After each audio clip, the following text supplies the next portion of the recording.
So welcome everyone. Hope everyone can hear me well and the internet will be smooth.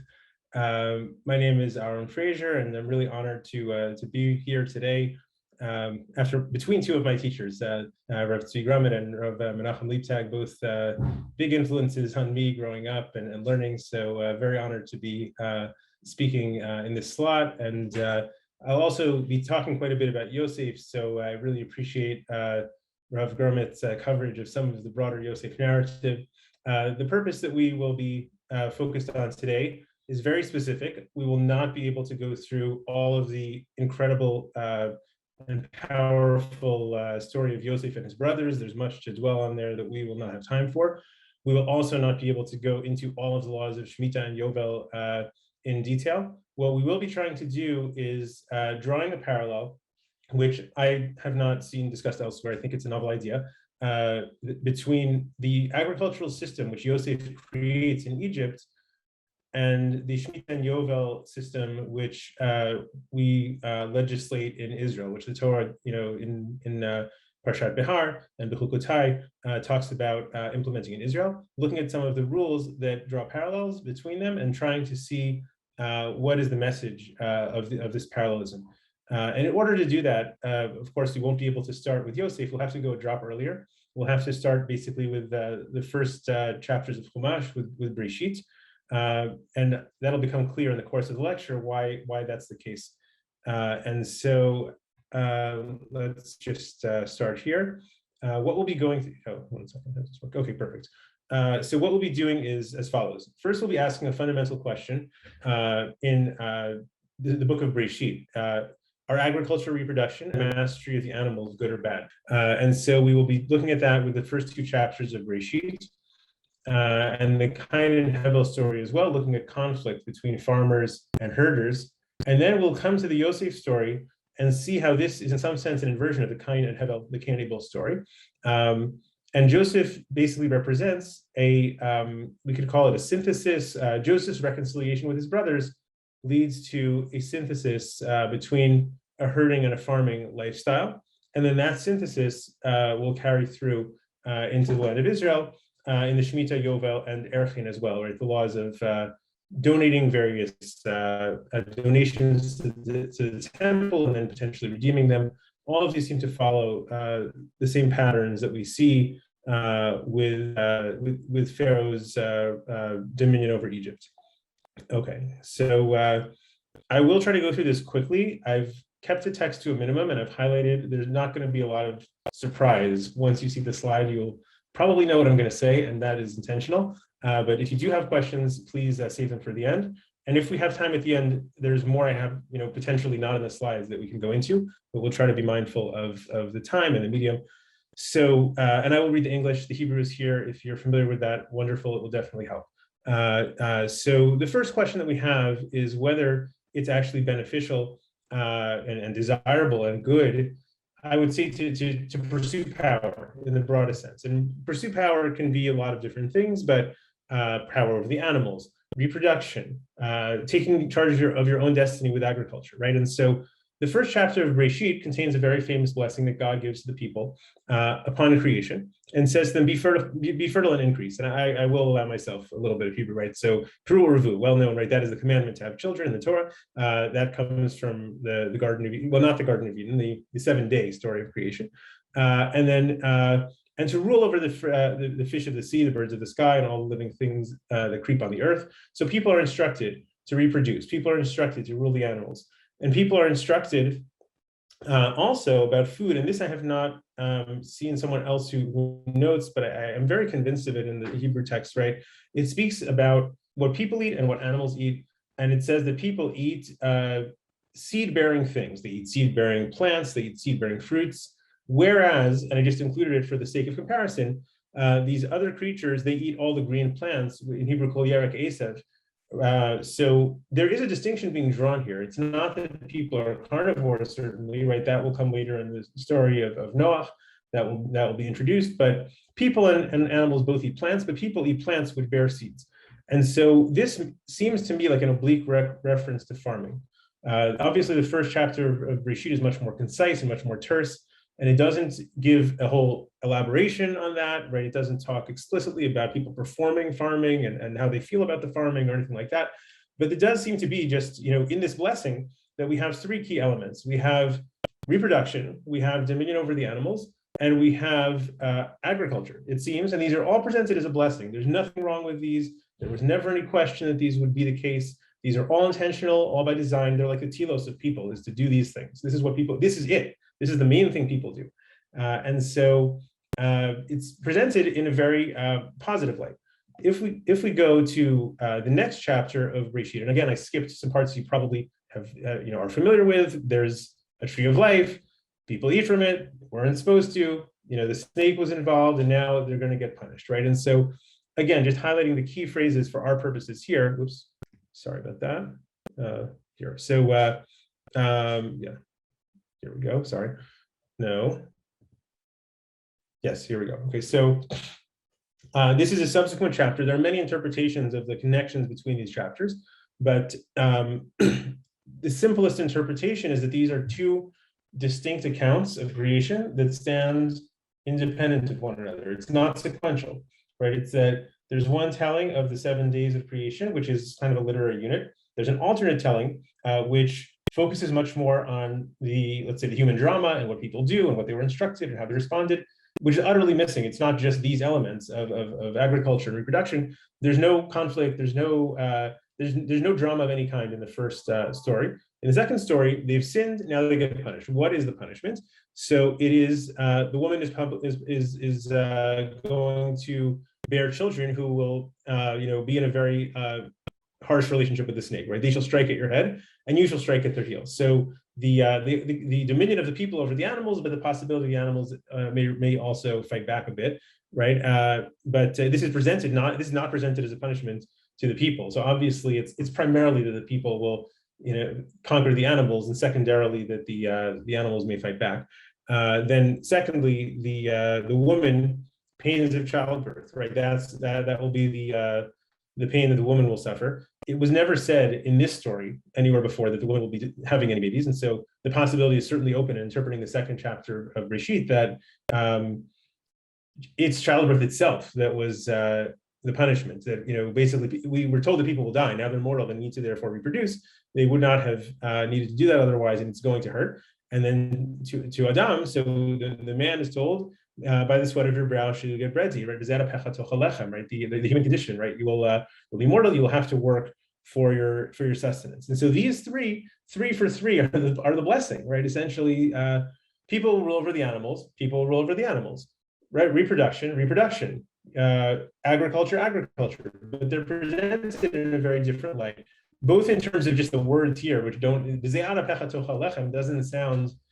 You'll work by the sweat of your brow. It doesn't sound as appealing as you will eat all the things which produce seed, which sounds a lot better, right? And so on. But it's not only that. Obviously, I've just pulled this piece out, but there's a whole story of a sin. There was an alternative plan where you'd be in the garden and things would be great. And so this possibility of being without all this, pursuit of power, pursuit of reproduction and dominion over animals and agriculture and all that.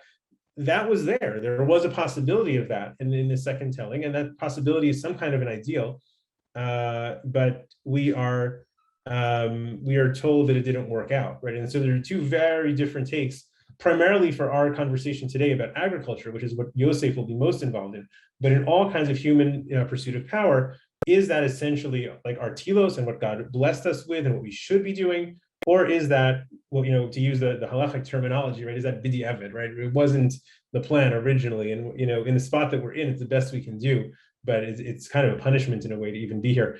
And so these are very different takes, and it's hard for us as modern people, I think, to fully embrace the fact and fully appreciate the fact that agriculture is a technology, that agriculture is progress. Agriculture is it's kind of the way we relate either to industry or even to like modern high technology. It's innovative.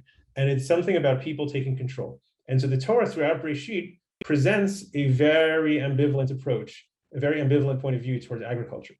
And we'll see this as we proceed to the next story. So Cain and Abel as well have this. And there's many different midrashic interpretations as to what the fight was between Cain and Abel. Why did they come to violence? we will take what I think is the simplest possible interpretation that emerges from the text itself, which is that the argument was about what it says about them, right? That Hevel was a keeper of sheep, and Cain was a tiller of the soil. So they had these opposite careers, right? And these are not just, one was a lawyer and one was in the stock market. They're not just sort of arbitrary careers. They're the two main ones that there are. You have to eat. There's farming and there's herding. That's what there is basically in the world that the Torah talks about. And so basically, doesn't go well for the one who's doing the farming, right? He does his korban, right? He does his sacrifice, and the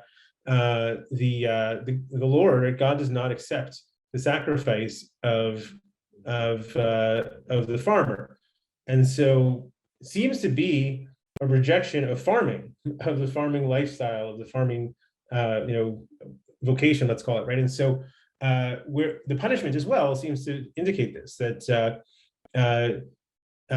Cain's punishment, and I've truncated here, you can see the ellipses, right? So he's told that no more farming, you're not going to be able to do that successfully anymore, and you will become a wanderer. And those are connected, because if you can't grow crops, then there's nothing tethering you to the land, and now you need to start becoming a hunter, gatherer, herder, something else. Farming and a sedentary lifestyle is canceled. It is not going to happen. And so this seems to be, I think we tend, unfortunately, when we read Breshit, to sort of divide it into what I'll call colloquially, like there's Goyish Breshis and there's like Yiddish Breshis, right? There's all the stories about Adam and the Gan Eden and Noach and Cain and Hevel. These people, that's like one type of thing. And then our kind of Jewish narrative starts with Abraham and Sarah and those people, right? So that we tend not to draw these connections, but this is intimately connected to the Joseph story, right? Because, and even to the forefathers themselves, right? Because even from this point onward, and I didn't put all the text here, and it doesn't, in this medium, it seemed excessive, but there are stories about the forefathers tangling and really sort of being abused as wanderers by all of the main societies that they come into contact with, which are all sedentary, right? Egypt was sedentary, obviously a powerhouse of grain, and Sodom, we're told, was a place of lush gardens and growth. Gerar, right? Shechem, all of these places are cities, which by definition are settled, established, presumably agricultural places. And the forefathers have a very bad time in all of them. And I'm not going to go into each individual story, but it's even stronger. Unfortunately, our modern Hebrew sometimes interferes with our ability to read the text well, right? And so whenever someone is called a ger, whenever someone is called, even a toshav, when they're called, those are words of being a stranger, right? When we talk about Yitzchak, right? It's very unfortunate that modern Hebrew took the word gar and decided that it means to live in a place. Like, I live in my house, so ani gar, like on the street, right? That's very, very distorting of the meaning. The root is ger, right? So when we say that Yitzchak by Yagar be Gerar, right? Isaac, right? So he lived in Gerar. Doesn't mean he bought a house, he moved in, the neighbors gave him a cake, and now he lives in Gerar. It means that he was a stranger in juxtaposition to Gerar, which was an established place, right? So our ancestors were always wanderers. Right?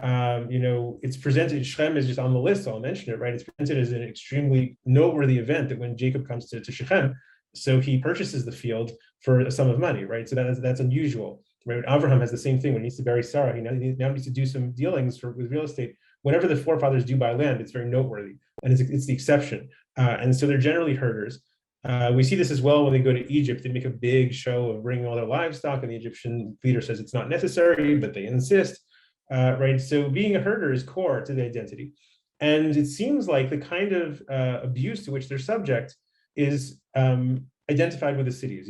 Taking the women, which is its own subtext in Breshit, or having to go there in a weak position when you're in a famine, which is obviously a famine is going to hurt you more if you don't have any grain stores, and so on. So this is a very central part of their identity, and so we've come very much from the story of Gan Eden, right, which said, okay, there's farming is a punishment. Then we went to the story of Cain and Abel, which is one of the brothers trying to farm. God didn't really accept that, and so that's not really what's encouraged. But in the forefathers continue in this path of being herders, and there's kind of a disapproval of farming.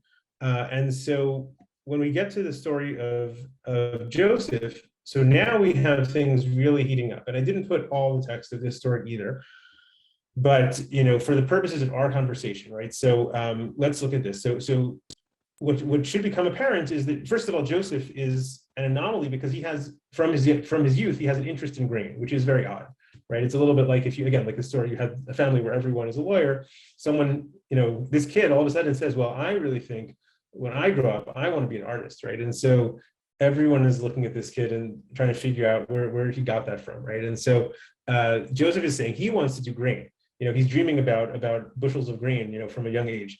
And so, that rubs everyone the wrong way, aside from the part of taking the brothers and putting them below him and all that. Just the fact that grain is his vision, he thinks he's going to go into grain and he's going to do better than everybody else, which of course turns out to be true. But so then we have a reversal of the Cain and Abel story. I didn't read the story in full, but the place where they went and had their violent encounter, right? So it was Basadeh.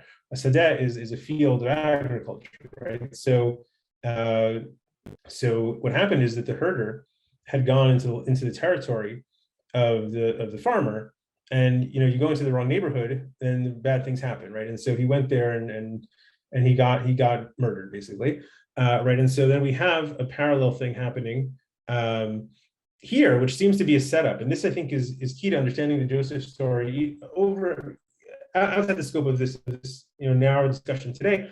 But the Joseph story is a retelling of the Cain and Abel story in reverse, right? And so here we have a grain person, and this grain person has wandered off into the place where people are doing the herding. And as readers of this story, and knowing what happened before, and expecting that the book of Breshit, the book of Genesis, which is one book, should be some kind of literary unit, it's almost expected that the herd, and knowing that we are the herders, basically we're more on the herding side of things, it's almost expected that they would murder him and we would live happily ever after, right? So there was once someone who, someone on the farming side once murdered someone on the shepherd side, and that was terrible. And that God disapproved of that, and it was horrible. And finally, maybe the shepherds will get their comeuppance, they will get their revenge, and they will finish off this grain guy, and the end. That would be, a reasonable story. And so where Breshit becomes kind of, interesting in a new way is that all of a sudden things get really complicated, right? It seems like we would say, okay, there were, it's basically the white team and the black team. One team beat the other team, but then the people who lost, they won at the end. That would be a great story. It's not, and it's almost what we expect, especially he's ventured into their area. That's what should happen. But it's not what happens. Of course, we know that Joseph is not murdered. He goes to Egypt. And without dwelling too much on, we organize well quite a bit, but without dwelling too much on the overall Joseph story, I just want to call two things into focus before we go on to a closer analysis of let's say the agricultural laws that Joseph instituted. Joseph's brothers also believed what I just said, right? And so and we won't put all the text on the screen, it's little bits and pieces all over the place, right? But Joseph's brothers had a serious concern that when he got the opportunity, he would murder them. And that everything that went on, from the time that they met up until the very end of Genesis, until the end of Yaakov's life, they thought that Joseph was just biding his time because Jacob was still alive.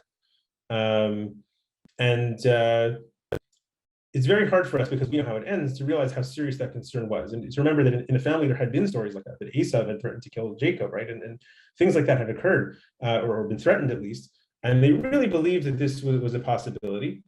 And so all the more importance then is attached to the fact that Joseph supported them with bread, right? And he fed them bread specifically. The Torah makes a point of telling us that. And also that Joseph went out of his way to, let's say, honor their heritage, right? Joseph makes a big show of introducing them to Pharaoh and saying these people are shepherds and that needs to be respected, and we need to put them in an appropriate land where they can, pursue their shepherd lifestyle.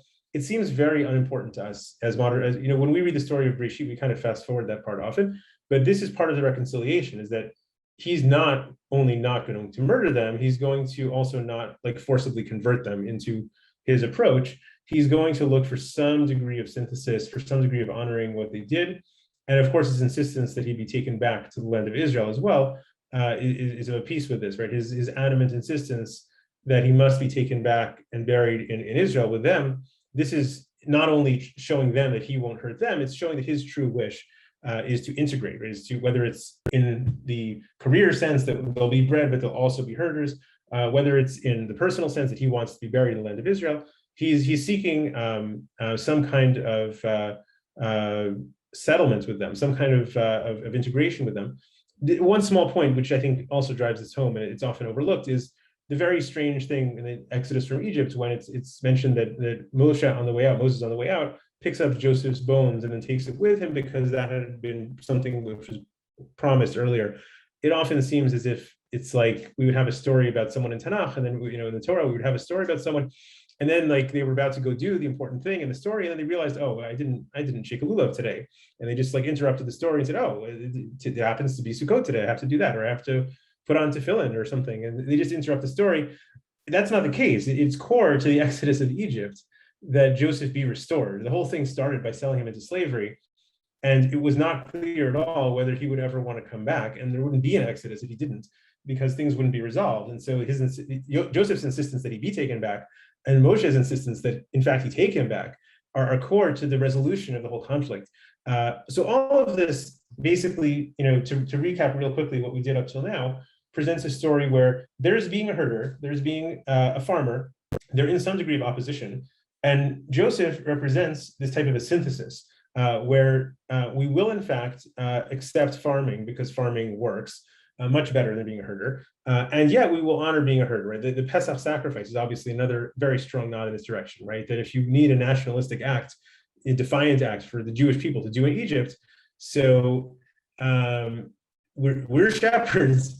Whatever you people are doing, we're shepherds. We're not going to really do the regular bread. We're going to do sheep. That's what we're doing. That's what we've always done. Our ancestors did that. Moshe needs to go to the equivalent of yeshiva to kind of like beef up his Jewish heritage. Poor choice of words.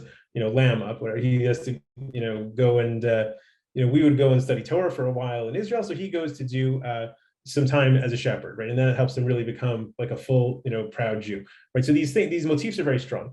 And the integration of them, but one last thing, which also far beyond scope, but obviously the Jewish settlement in Israel in the time, that Moshe is preparing for in the Torah, and the time that all the laws in the Torah are prescribing, is obviously predominantly agricultural, right? There is land, and land is given out to the different tribes, and we grow crops on the land, and we are becoming sedentary. That's what the Torah is preparing us for throughout the book of Deuteronomy, which we're reading now, we're finishing it now in the weekly parsha, right? So, so many references to mitzvot about how to, tithe the crops, mitzvot about how, not to worship idols, because if you come and you live in houses and you grow crops and you have all these things happening, it's almost a giving you'll worship idols, because everyone who does those things worships idols, right? And it's a very central challenge to the Torah. How could we even be an agrarian society and not be idolatrous and not be, not lose everything of who we were? And so Joseph is going to help us to resolve that through the system which he creates. Okay, and so I will just open this, and I believe you should still see my screen. Do you see number 5? Yes, we do. Okay, perfect.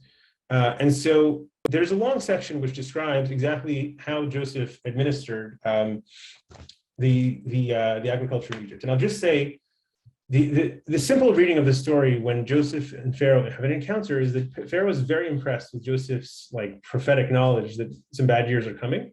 But when Joseph says, I have an idea, let's store the grain, Pharaoh's impressed with this as well. So at least the extent, if not the whole idea, Joseph is not only someone who informed people of what the weather report will be for a few years, he was also someone who was very, very innovative on how to do bread, on how to store grain, and how to run the whole economy that way. So let's read this section a little bit. So there was no bread, and everyone came to Egypt, and Joseph had all the money because he was selling what everyone needed, or everyone needed bread.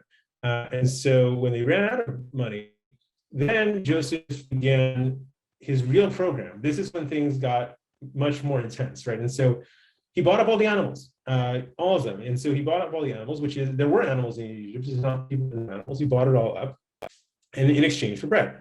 And he owned all that. As an aside, this was in about just very briefly before Joseph's own brothers, showed up, because we're talking here in sequence, year after year of the famine. the brothers showed up in the second year, so he was buying the animals right around then. And so this might explain why Pharaoh says to the brothers that you should be shepherds for my animals, because we've heard that Egyptians don't usually have animals, right? It says that is not acceptable in Egypt. But so the answer is, yeah, but Pharaoh does, because he bought them all. That's why it's not acceptable. That's why it's such a big embarrassment for Joseph to have his brothers show up with sheep, because Joseph bought all the animals from everyone else, took possession of it for Pharaoh, and it was like, only Pharaoh can have them. And Joseph's brothers need a special exception. Who could you work for as a shepherd? The only one is Pharaoh. He's the only employer, right? It's centralized control of the animals, right? And so then things proceed, right? And so indeed we buy the people as well, right? The people and their land. So the land becomes Pharaoh's property. The people become Pharaoh's slaves, as they use that word, right? In this chapter, just find the exact place, right? So in a non-highlighted portion, actually, right? Right, so they say we would be honored to be slaves to Pharaoh, right? So you've given us life, right? Right here in English, it's just a drop lower, right? So they said, you have saved our lives. We're grateful to my Lord. We shall be serfs to Pharaoh. They're only too happy themselves and their land as well to be owned by Pharaoh. And this is all a result of how Joseph conducted the grain sale, right? And so there are a few things about the land ownership here. That we also need to dwell on a few more details. So far we said Pharaoh owns all the animals. We said that effectively he owns all the land and all the people, but there's a little bit more in the details here, which is, I'll just see if I can highlight it. Yeah. So another thing he did is, the way it says it in English here, is that he transferred the population to cities from one end of Egypt's border to the other. And here the Hebrew is very important. Right? So the people were moved to cities from one end of Egypt to the other. The conventional understanding, which I am going to disagree with, is that we took people who live in Pittsburgh and we told them that now they will live in like Los Angeles. We took people in different parts of different cities, which were on opposite ends, and moved them around. I don't think that's what's intended here. I think, but it's irrelevant to the context. I think that what's meant here is that the nation, the people rather, he moved them to cities from farmland to cities. So he made people stop. He took ownership of all the land, and he took people who were doing all kinds of stuff in the land, like for example, herding, and he said, you can't do that anymore. The animals are mine. Get off the land and live in a city, only in a city, an urban area, which thereby frees up all the farmland. And then that policy was a global policy throughout all of Egypt. So right, throughout the land of Egypt, it was not from one end of Egypt to the other. The policy applied, across all of Egypt. But it wasn't that people were taken and moved arbitrarily from one end of Egypt to the other. It's that wherever you lived in Egypt, you were told to get to the nearest city and vacate the place, the open land that you were on. And so it's concentrating people in cities is a major part of it. And we know this from the Exodus, from the Sefer Shemot, right, the book of Exodus as well, or the discussion of building arimis kinot leFaro, building storage cities, for Pharaoh. Seems to be that the cities in Egypt were very much identified with this whole bread regime, right? Miskinot, that word only appears, to the best of my knowledge, one other place in the Torah, which is right? So the land of Israel is described as a place where you will not need to eat bread from this type of storage, right? So the storehouse system and the cities that support it were all being initiated here. There's also another exception, right? So but the land of the priests, that wasn't bought by Pharaoh, because they already had a separate deal where they were being fed anyway, so they didn't need to participate in any of this, and so they didn't sell their land, right? They didn't need to sell their land, so the cities of the priests that remained outside the system. And in addition, there's one other thing here, which is a tax, which is from then on going forward. Right, so this is an interesting one on multiple levels, but so the basic rule was that you have to give Pharaoh a fifth. So when you grow crops, it says you have to give him a fifth. When the harvest comes, you should give 1/5 to Pharaoh, and 4/5 shall be yours as seed for the fields and food for you and those in your household and nourishment for your children. Right. So if you count in the verse, there's a reason why it's a fifth. Right. So it says Pharaoh gets a fifth. The other 4 pieces, what are they for? You can count on your fingers. L'zera hasadeh, right, to plant the fields. U'achlachem, and for you to eat yourselves. And to feed to the people in your house, who are in your houses, and for your children. So essentially, there are 5 parties, right? There are 5 needs, and Pharaoh is one of the 5. And so this is this chamishit that we talk about here in Talmudic language. We call this chomesh milbar, right? So this is a fifth of the total, right? So there's 4 named entities that get a portion, and Pharaoh gets an equal portion. It's a fifth of the total, and the people are all too happy to have this. And so all of these rules, first of all, it seems like it's just a lot of detail to go into for, and they undoubtedly had people who carried the, piles of grain around, and people who put the money wherever they put it, and people who, they had all kinds of officials and taxes and systems, but these are called out and named for a reason, in my opinion. And the reason is to show that it is parallel to a different area of the Torah. And that area is the parshiot, the sections of Bahar B'chukotai, and I'm kind of was very selective here with which verses I put in just to illustrate the points. Obviously, you can go read it in its entirety. But I want to also make, just like we have sort of non-Jewish and Jewish Breshit, and we often don't tend to connect them. I think we also have, for lack of a better term, we have like story Torah and law Torah. We often also tend not to connect them. And so I think that's one of the reasons why this connection might be overlooked, is that it spans that gap, right? And so Joseph instituted a bunch of laws, which were basically centralized all the power to Pharaoh and had a lot of details about how that works.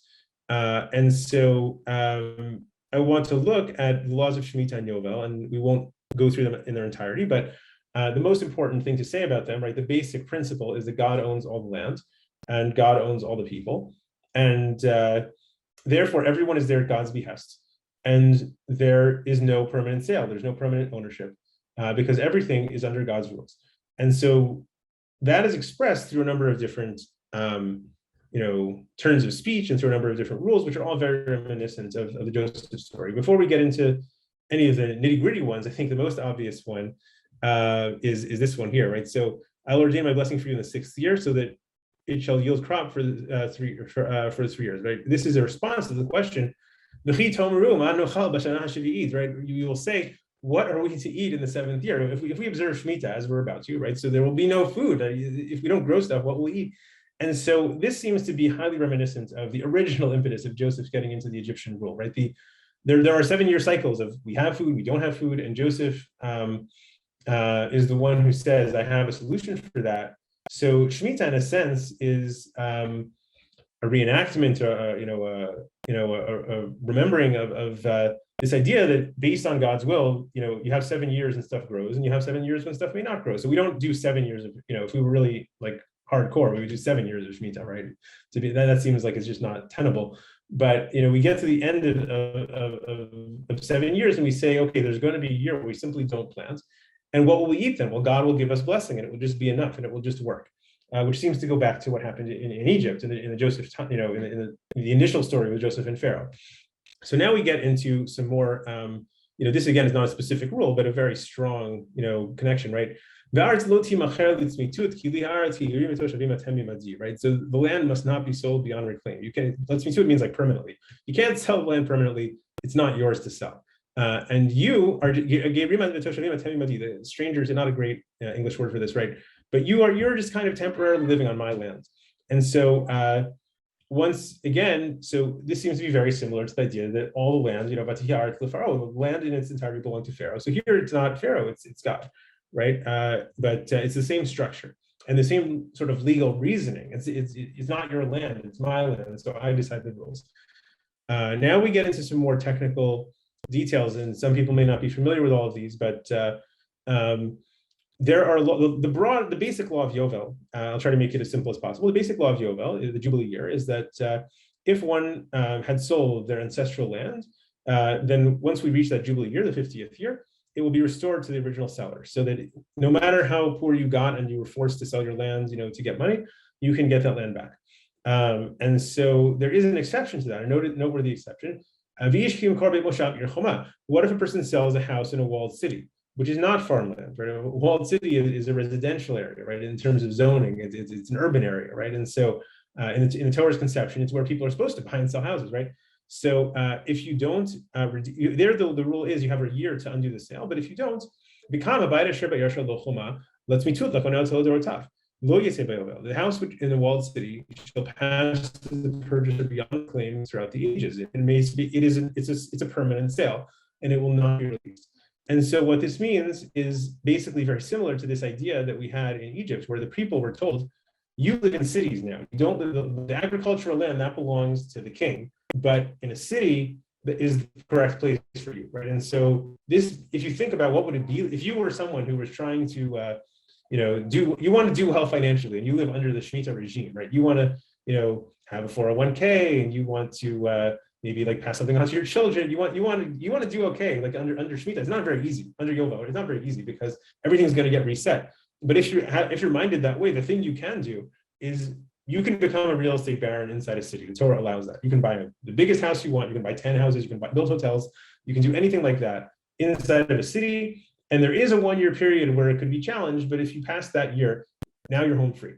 And so essentially, it's very similar to what Pharaoh had said, which is like all people must now live in cities. That's where like normal like residential stuff will happen. And the fields are mine. And that goes according to my rules. So that's one connection to be made. And obviously another one is the cities of the Levites, right? So the Levites, the Kohanim, same general idea, right? So their cities where they live, that they can always redeem that. So in other words, you can't ever buy their stuff. They're like outside the entire system, and they have their whole the Yovel thing and everything. It doesn't apply to them at all. They have their own private deal. And we're not getting into all the laws of how that applies and what happens if they were to sell it, but saying simply that two very important exceptions are cities and land of Levites. That is outside the system. And then the reason for this, which is given as well, seems to also connect us back to the same thing. Right? So this is talking about if you were to buy a Jew as a slave, right? So if you buy a Jew as a slave, I didn't read the whole section, but you buy a Jew as a slave, so you do not subject him to the treatment of a slave. You basically can't do it. And the reason why you can't do it is because God bought them already from Pharaoh, and they're his. And that's not something that's up for discussion or renegotiation, right? And so we have another area here wherein it seems to be quite clear that it's sort of God has basically fired Pharaoh, taken over Pharaoh's rules, taken over Pharaoh's position. But the structure of like the ownership that Pharaoh had regarding land, regarding people, regarding animals, regarding everything, this is all God's. And regarding priests, all the things are cities. The parallels are all there. And the only thing is that God is the king and Pharaoh is not the king. But it's the same type of rules.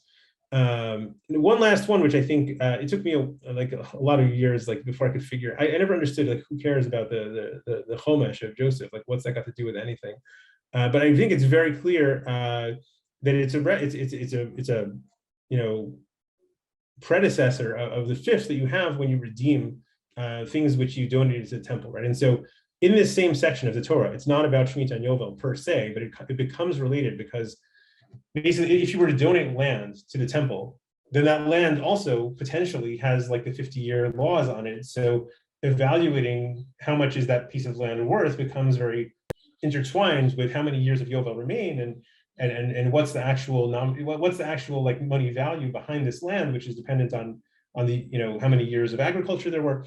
So without going into all that, the Torah decides in this point to present all the laws of how you donate fields to the temple, donate other things to the temple. And so we'll just give one key verse here, but this is repeated many times in the section, that whenever someone redeems anything which that person themselves had donated to the temple, so the person will have to pay an additional fifth in order to redeem it. And again, the rabbis interpret that this fifth is not like if you redeem a field that's worth $1,000, you don't pay $200, you pay $250. A fifth of the total money which you will pay is your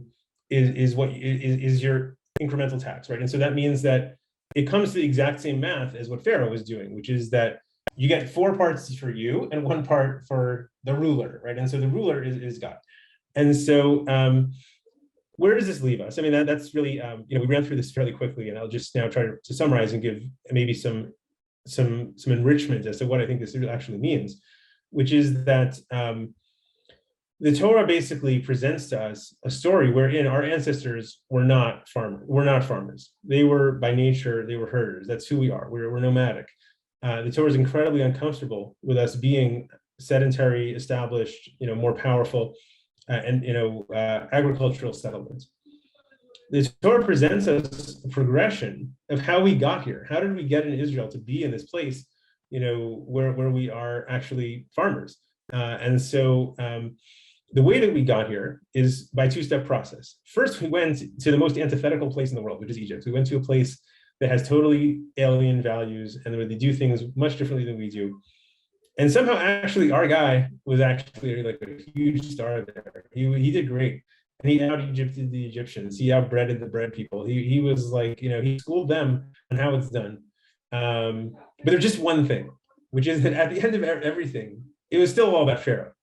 Joseph was, in terms of like tactics, in terms of, the mechanics of how to do bread, like he was the best ever. Just one little thing, which is that Pharaoh was in charge, right? Which is not a small thing at all, right? That basically makes the whole thing terrible, right? As we saw by being slaves and so on, right? And, even the story of the plagues and all that, it's like a direct conflict between God and Pharaoh, right? And so the only problem, quote unquote, was that if you're farming, so you are basically a slave of Pharaoh, which is catastrophic and unacceptable. And so the Torah solution to that is like Joseph actually was good at the mechanical part. Joseph's laws, Joseph's system was a good system. But Egypt doesn't go about it the right way. Like they worship Pharaoh effectively. They're subjects of Pharaoh. And we're not doing that. So we're subjects of God. And so we sort of take for God all the powers that Pharaoh would have to override everything, to override personal ownership and to override sales and to move people around to where they should be and all these things. And we basically say that we are in fact servants of God who took us away from being servants of Pharaoh in the most literal sense, that even when we go into our own land, that you would expect that when we go into our own land, we're done with being servants of anybody. It's our land now and we do what we want. We say that nope, that's not, we don't consider ourselves to actually be sovereign in our own land. We consider God to be sovereign in our land, and we consider God to have authority over every single thing, right? Anything you could do to get economic power, with very, very modest allowances for us to kind of eke out a basic life, we don't really feel that we are sovereign in our own land. God is the sovereign. And so this is the progression from kind of being herders to learning how to farm to actually going in and doing the farming. And, I focused very much on the farming. The other curses as well come through here. And I just, I see we do have a couple more minutes and I want to leave some time for questions, but I'll just say very, very briefly, this past Shabbat, right, we read the Tochacha, the curses in the Torah, right, the curses at the very end of the book of Deuteronomy, which basically, could be summarized as if you don't do the Torah, everything is going to fall apart. But that part of everything will fall apart has a lot of elaboration, which is not just, it'll be bad, you get punished a lot, get whipped a lot, something like that. A lot of those things are saying that this civilization, which you will attempt to build, you will do all the steps and none of it will work, right? And so it's a very specific kind of a curse. Right? You're going to go and farm the living daylights out of your land and not have any crops to show for it. And so it's sort of saying that in a more, in a tangible way, in an outcome-based way, that this idea that God owns the land is not only an abstract idea. It's not only about selling things either. It's actually how the land works and how the land operates. And if you attempt to use Israel and just say, well, I know how to plow and I know how to plant and I'm going to do it and I'll do as I please. And who needs the mitzvot? I don't need to do that part. Then the outcomes will be disastrous and catastrophic. And there are many repetitions of this theme there. So the Torah seems, if we take a very broad, swath of the Torah, from God blessing us and saying, okay, it's great, but on the other hand, maybe it's actually a curse. There's this ambivalence. So should the forefathers do it or not? They don't for a while, but Joseph actually finds like a formula that can work, but like it can't work if you're serving Pharaoh. That's not going to work, right? And so that's essentially where God comes on the stage as, an alternative to Pharaoh, which is a bit more wholesome with the Torah and the mitzvot and all of these things, underlying our whole approach here. Just as before I do take a couple questions, I think it's also worth noting Joseph, I think, has this very strong connection to the Garden of Eden story, or the curses there. And I think this again carries through all the way to the very, very end of the Torah, the blessings and the curses, as I mentioned. This idea of tov hara, right? Right. So there's good and there's evil. Like, to know good and evil, that seems to be like the crux of everything. In other words, if you want to get to like what's sort of the most sort of abstract expression of human power and human independence and all that, it's we deciding what's right and what's wrong. Knowing good from evil, making moral decisions. This is like the godlike power that people got, right? So as you know, there are two other places where this is mentioned, and I think it's highly relevant to this Shemitah story and as well. So I think one is when Joseph's brothers come and they say, maybe you're going to kill us, at the very end of his life, right? So Joseph says to them, if anyone recalls the expression, right? So Hatachat Elohim ani, am I in place of God? That's what the snake had said. If you eat this fruit, you will be like God, right? And Joseph says he's not like God in the sense that Atem chashavtem alai ra'a Elohim chashav ala tova, right? Right? You intended evil, but God says it's good, right? So Joseph refuses to be the arbiter of what's good and what's evil, and he says, if God says it's good, it passes. I'm not going to do anything, right? So Joseph is in a way the first person who can kind of get have a positive outcome on what the Garden of Eden was all about. And of course, that expression, right? You'll plant the land until you go back to the land from which you were taken. All that literally is his life, right? So he's the person who was taken from the land, and he gets sent to Egypt, and then he finally dies, and he's ultimately taken back to the land that he was from. And so he's, Joseph, I think, is the embodiment is sort of the literary conclusion of everything that was said to Adam. It kind of finds its fulfillment through Joseph, right? That he's going to he's going to essentially take that with a quote unquote curse and give it some kind of a positive outcome, right? And then we find it at the end of the Torah as well. And the curses that we get, is a literary section from, basically from a few weeks ago, Parshat Re'eh, until this coming week, Parshat Nitzavim, right? The blessing and the curse, you get to decide, right? You can have life and good, or you can have death and curses and bad. Right, so the basic question: are you on the side of good or are you not? Right, that gets reinforced after all the curses about agriculture and all the curses about all the things that'll go wrong with your society. It basically comes down to: are you on the side of good or are you not? And so I think that's again where there's these broad literary themes, and Shemitah and Yovel seem to be a major technicality to us. Obviously, here today in Israel, so people are frantically deciding what they're doing with their gardens and which brand of vegetables they're going to buy in a week and a half. Right, and basic questions like this are now becoming urgent, but at the same time, it seems to basically capture in a tangible way in your life, right? Whether it's just land ownership, whether it's farming, all of this, it's all contingent. It's God's land. It's not yours. It's not. You don't have full possession. One last comment on this, and then I'll take a couple questions. I think that this type of theme has been somewhat overlooked in sort of the modern Tanakh movement, and I think part of that is it's been conflated a bit with Zionism. And I think that not that there's anything wrong with Zionism, but I do think sort of the message that our ownership of the land is tenuous and contingent and highly dependent on our behavior and can be revoked at any moment has not been one of the most popular themes to dwell on with modern Zionism, whether religious or otherwise. And so this idea that we're going back to an ancient time when Jews farmed the land and all that has always been very popular. The idea that Avodat Hashem was always central then as well, and there's no separate farming track where you farm the land and that's it, and you don't actually have accountability to God on good and evil, has never been the most popular theme to emphasize in a Zionist context. So anyway, I think that there's a lot for us to take from Yosef's lessons and from what we see how he kind of got us on track of agriculture. I think there's a lot to take for those of us who obviously are not farmers today in a literal sense, but the farming of today is business, the farming of today is science, right? The farming of today is the economy, right? And so our sense that perhaps we can do these things and just get the results we want, and we're not accountable to anybody in terms of good or evil, and we can build our country and our society and our power. So I think that the central message of Shemitah and Yovel is no, you can't. It's not your land. It's not your. It's not. You're not your own person. Like if you get control over another person, that person already belongs to God. So I think these are very central themes for us in the Torah, but also even for those of us who are not farmers, for those of us who are in every other job, I think these are highly relevant themes. So we'll allow a little bit of time now for questions if we could. Thanks very much for listening. This was quite a monologue. So please, questions are very welcome now. Thank you, Rabbi Frazer. That was lovely, and I think we got 2 for 1. We got both the Torah and we got Shemitah in this. So thank you for that. We have about 8 minutes for questions. So welcome you to raise your 9 minutes for questions. Welcome you to raise your hand or put in the chat that you have a question. I see Ezra Zuckerman, you have a question, so I'm going to unmute you and please take it away.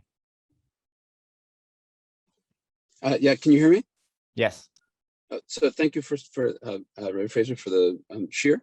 A question. I wonder if are you open to the possibility that the Torah in Vayikra and continuing, as you said, is not just endorsing the reforms that Yosef made, but also critiquing them.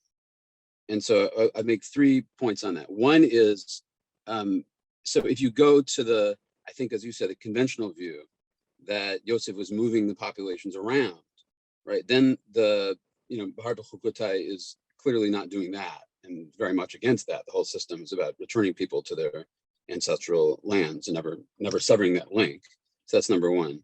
Number two, you referenced Eretz Asher Lo Miskinu Tocha Balechem, and there again, the system in Bahar B'chukotai and continuing is very much anti-storage, right? And living off the land, and then you leave the land fallow, and anyone can access it during during Shemitah year, etc.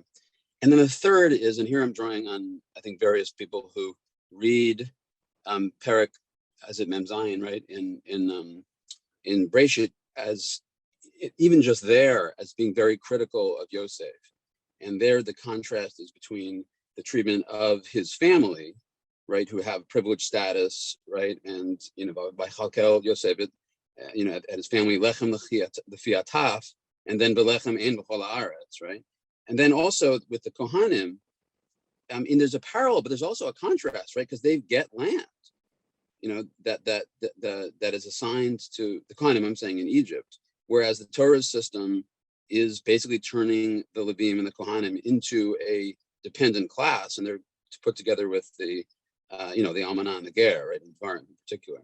So I wonder if you're open to the possibility that it's not just endorsing, but also a major critique of essentially a power grab by the crown that Yosef is sort of either behind or is sort of a tool for.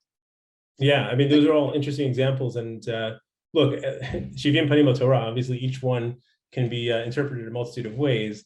I think, so just specifically on the example you mentioned last of the Kohanim, I do think that the specific point about them being clients, right? I think it says that as well about the Kohanim in Egypt, right? Right? They would eat the food that they were given from Paro, which is very parallel to how the Kohanim are described. Right?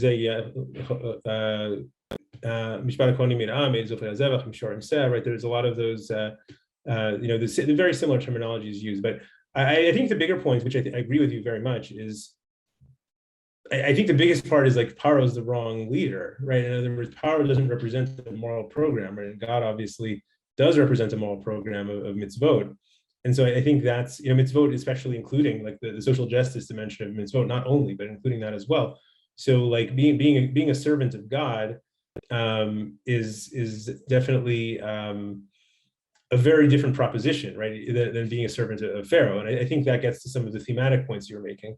I also think the, specifically on this question of, the land of Israel and how it's different and all that, there does seem to be an emphasis that, like in many places that throughout the Chumash, that the land of Israel just doesn't perform as well as the land of, like whatever you might have gotten away with in Egypt, it's not going to work here. Like it's too tenuous. The rain doesn't come consistently.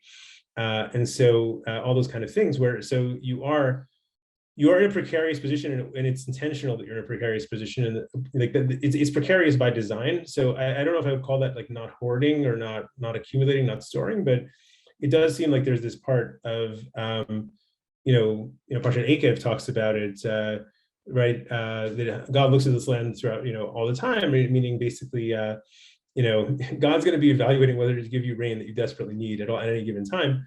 And so I certainly, I mean, if you take the most extreme version, if we really wanted to go all in with Yosef, we would just live in Egypt, right? And so we're not doing that. We're not saying that, part of being, an agriculturally striving Jew does not include noticing that Israel is not the best farmland and moving somewhere else, right? And so that would be an obvious move. If you're serious about farming, just move, right? I think there's this major issue. One other thing I also want to mention in this context that's beyond the scope, but I think there's a lot of the kingship stuff as well. There's a lot of very mixed messages about kings, right? Abraham has promised that his descendants will be kings, but then we're told, like last week's parsha, right?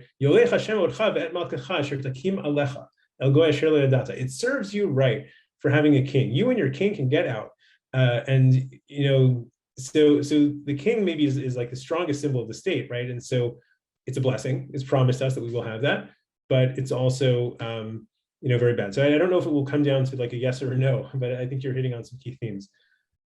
Thank you, Rabbi Frazer. Yeah, we have a question from Rachel or Rachel Frazer. Don't know the relationship there, but please go ahead. Yima, thank you for coming. You should be able to speak right now. Yima, I don't hear you. I think you're muted.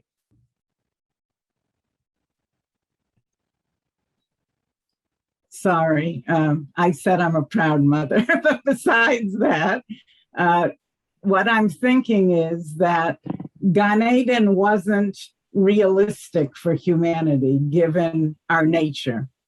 And we were destined to live outside of Gan Eden, and yet we needed the Gan Eden experience so that reaching back to that would elevate our lives outside. And maybe you could say the same about shepherding. Shepherding long-term isn't realistic for humanity, and yet quality culture needed the experience of shepherding and to always be reaching back to shepherding to sort of counteract the downsides of agrarian and technological life. And Shemitah is the concrete way of reaching back to the shepherding life. Yeah, I mean, I definitely think that's a key theme. I mean, I think it's true of the, we have two stories in the Chumash where you have that. One is, as you mentioned, is Gan Eden. The other one is, I think, the first set of Luchot. If we could just come out of Egypt and just accept the Torah and just not blow it, like if Adam would just not eat the apple, like we would be on easy street. And so obviously that's not the message, right? These are things that were both like untenable. People being who they are, there was no way Gan Eden was going to work. There was no way that the first giving of the Torah was quite going to work. But we're not supposed to be at ease with that. We're supposed to be a little uncomfortable.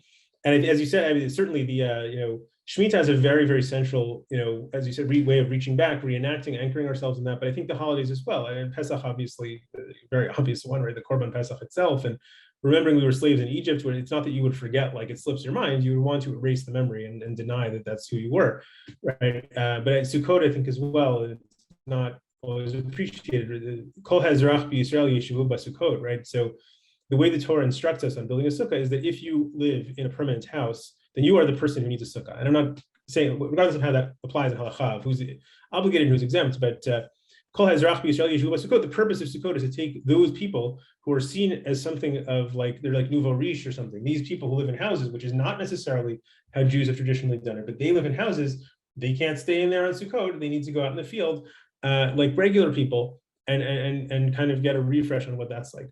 And so, Pesach, obviously, the anti-bread holiday, right? To say we're burning a lot of bread, and obviously we eat matzah, we eat something, but to live in a much more anti-bread lifestyle for a week and an anti-house lifestyle for a year, and those are your quote-unquote holidays, they don't sound like a lot of fun, right? A holiday where bread is canceled, a holiday where houses are canceled. And so those basically, absolutely, they take us back to this more modest shepherding lifestyle.